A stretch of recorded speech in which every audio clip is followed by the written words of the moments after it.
something wrong with the ship. It shook and pitched violently, making it difficult for its crew to remain standing.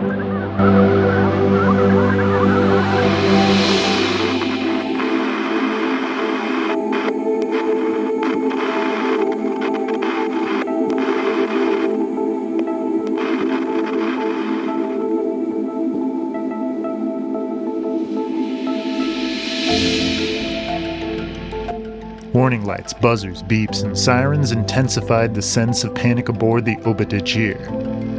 16-year-old Zeed of Zarniga felt helpless as he watched his father, Captain Zareth, struggle to maintain control of the Savarsian Exploration Society spaceship.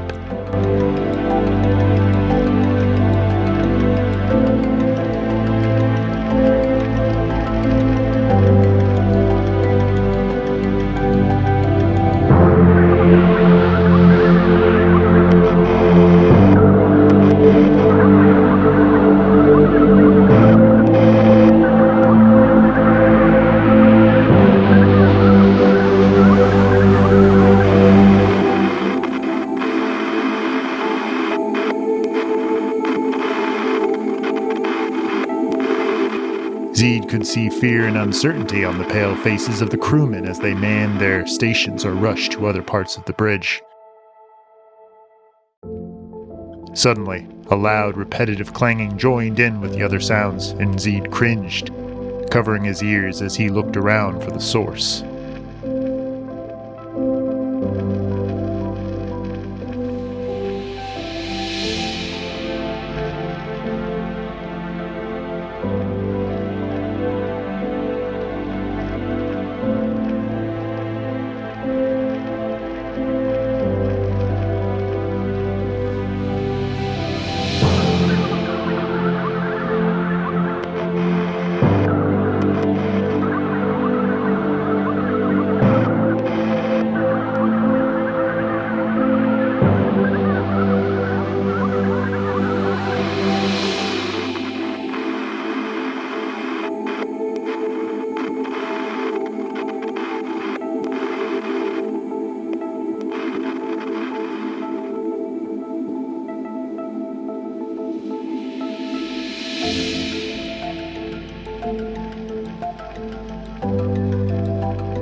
Zeed looked out the window at the front of the ship, mesmerized by the blue planet with swirling white clouds that was now visible.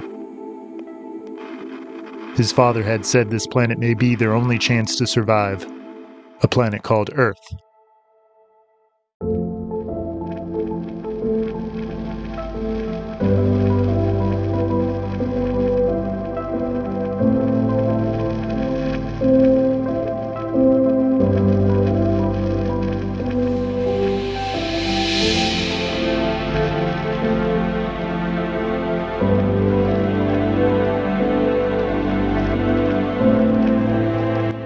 Zeed headed for the large black orb at the rear of the ship. The ship rocked, turned sideways, and slammed Zeed onto the bubble pod's hard exterior. He heard other crew members cry out as they too fell against unyielding objects.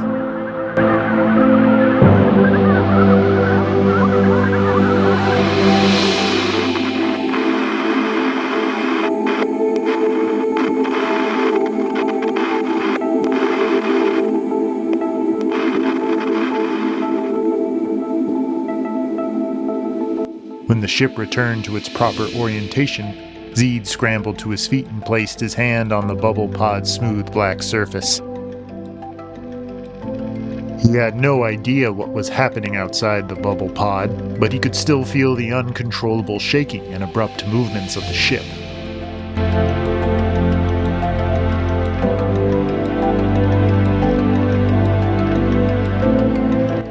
Though the bubble pod muffled the sounds, he could hear buzzers, beeps, warning sirens, and the faint voices of crew members.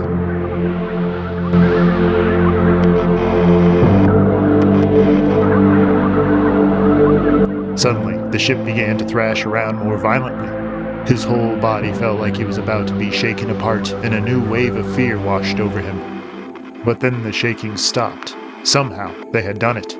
The ship was now flying smoothly. Zeed heard shouts of joy, and he felt immediate relief.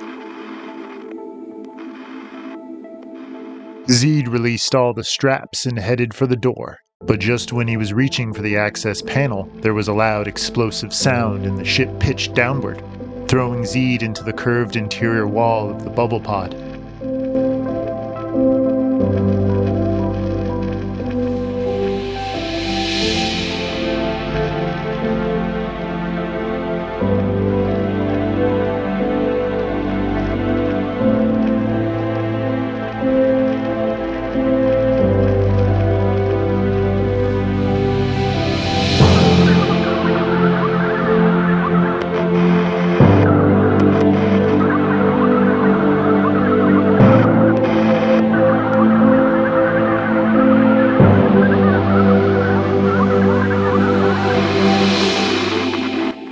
A wave of panic surged through him when he realized the spaceship was falling out of control. He crawled to the nearest chair and struggled to pull himself into it. Outside the bubble pod, frantic voices called to one another. Zeed began restrapping himself into his chair as fast as he could.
He had not finished securing all the straps when he felt the horrible sensation of the Obadigear slamming into the ground. He heard loud, jarring sounds as the spaceship impacted the planet's surface, and the screeching of metal as the ship was ripped to pieces. Even though all the chair's straps were not in use, the ones securing him held him firmly in place while he was shaken and jerked around. He cried out in terror as the thunderous sound of the crash filled his head.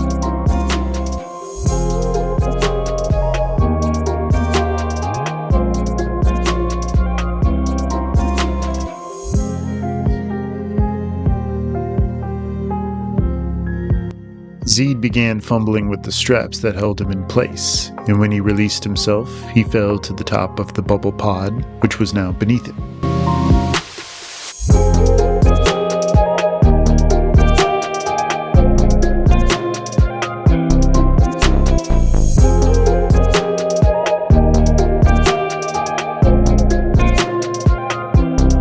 He stood up on shaky legs and paused for a moment to assess his condition.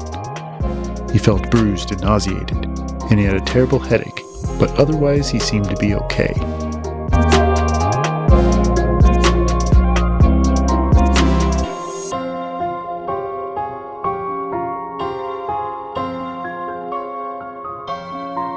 He was terrified of what awaited him outside the bubble pod, but his crewmates could be severely injured, or worse. He had to act quickly if he wanted to save their lives. The door opened, and Zeed stood in the doorway, observing the horrific scene before him. The Obadiah had been torn apart, and its remains were spread out across a grassy meadow.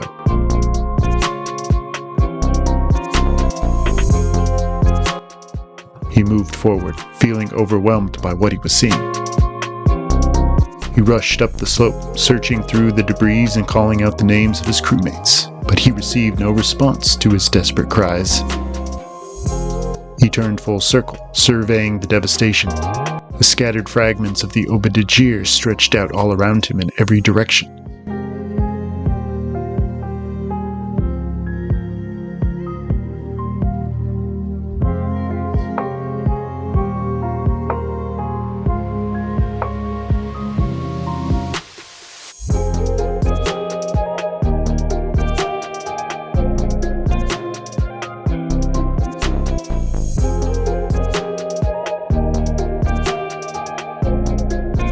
Jagged pieces of metal littered a grassy field with large rocks, low, scrubby vegetation, and a swift-flowing stream. Tall trees stood in the distance. He could hear water flowing in the stream, the wind blowing through the trees and what he assumed were birds, but other than that, there was silence. Zeed continued his search for the missing crewmen, shoving larger pieces of the ship out of the way while avoiding cutting himself on any sharp edges or burning himself on metal still smoking from the fiery crash.